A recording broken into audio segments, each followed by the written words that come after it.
Nike did not treat this like a routine product release. There was no slow buildup, no cautious testing of the market, no soft launch meant to gauge interest.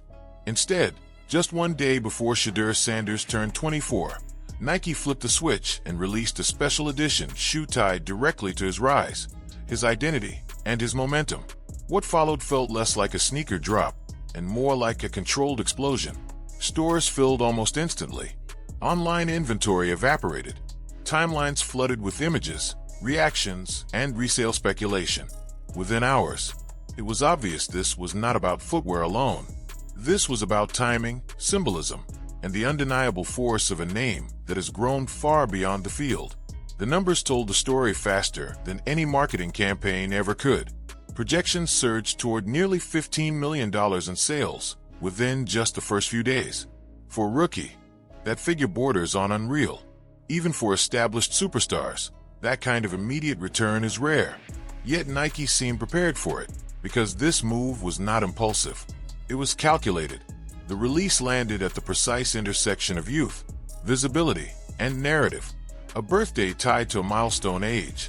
A rookie season that redefined expectations. A player whose presence extends seamlessly from football culture into fashion, social media, and business. The shoe itself carried intention in every detail. Built on a clean white base, it featured Cleveland's colors layered in a way that felt modern and versatile, designed to live both on the field and off it. This was not a cleat meant only for game day. It was wearable identity. The most talked about element sat beneath the foot, a bold money sign etched into the sole, subtle enough to reward those who noticed, loud enough to spark conversation once discovered. It captured the Sanders brand perfectly. Unapologetic confidence, paired with awareness of value. Not flash for the sake of attention, but symbolism rooted in self-belief and earned momentum. Nike understood that the product alone was not enough. The story had to be told alongside it. That is why the release event leaned into legacy and journey rather than hype alone. Family presence mattered. History mattered. The display of Shedeur's earliest professional footwear connected past to present, reminding everyone that this moment did not appear overnight. It was built through years of visibility, scrutiny, and calculated growth. By anchoring the launch in narrative, Nike transformed consumers into participants. Buying the shoe felt like buying into the journey. The choice of San Francisco as a centerpiece location amplified everything. The Nike store there became a pressure point, packed wall to wall with fans, collectors, and curious onlookers. Lines wrapped around the block. Multiple pairs were purchased at once. Energy spilled into the surrounding streets. This was not casual foot traffic. It was demand fueled by relevance. Nike quickly found itself reassessing inventory, not because the rollout failed, but because it succeeded too quickly. Production had to ramp up almost immediately as nationwide sellouts began to appear. To understand why this worked so explosively, the context matters. Shedeur Sanders has not been built like a traditional rookie asset. His relationship with Nike stretches back years, well before the NFL. When he transitioned into the league, Nike did not wait to see how he performed. They moved first.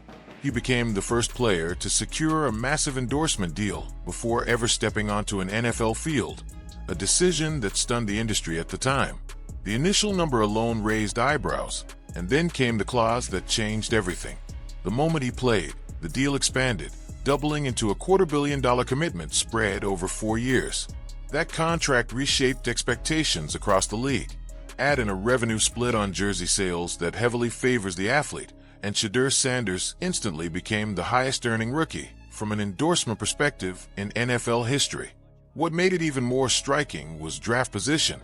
He did not enter the league as the top-selected quarterback. Yet financially, culturally, and commercially, he surged ahead of peers who were projected higher. That gap highlighted something Nike had already recognized. Marketability is not limited to draft boards. Influence does not wait for permission. The birthday shoe release served as proof of concept. Demand was not theoretical. It was immediate and overwhelming.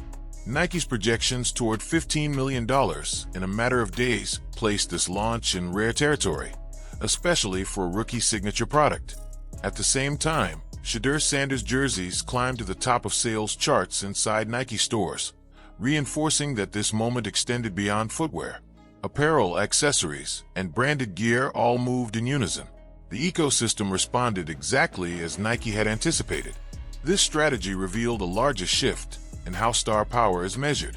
Performance still matters, but narrative, identity, and connection now move markets just as forcefully. Shedeur Sanders bridges generations. He carries a legacy name while projecting a distinctly modern image. He speaks fluently in both football language and culture language. Nike leaned fully into that duality, and the results validated their confidence. What makes this moment especially significant is that it does not feel like a peak. It feels like an opening chapter. Nike is clearly positioning Shedeur Sanders not as a seasonal face, but as a long-term pillar. Each release builds recognition. Each sellout strengthens leverage. Each visual reinforces brand alignment. This birthday shoe was not designed to be the end of the story. It was designed to announce the beginning of an era. As production ramps up and resale markets react, the broader industry is paying attention. This launch has already altered expectations for what rookies can command and how quickly cultural relevance can translate into revenue. Nike's aggressive posture signals confidence not only in Shedeur Sanders as an athlete, but in his ability to anchor an entire consumer segment. Younger audiences, digital-first fans, and style-driven buyers are all responding. The takeaway is clear. Nike did not gamble. They invested early, loudly, and decisively. Shedeur Sanders delivered the return before his 24th birthday even arrived. What we are witnessing is the collision of sport, branding, and timing executed at the highest level. The sales numbers are impressive, but the positioning is even more powerful. This is how stars are built in real time. If you've made it this far, now it's your turn. Do you think Nike made the right move betting this big on Shedeur Sanders so early in his career? Would you actually wear these special edition shoes? Or do you see them more as a collector's piece? And do you believe this is just the beginning of one of the most marketable athlete runs we've ever seen? Drop your thoughts below.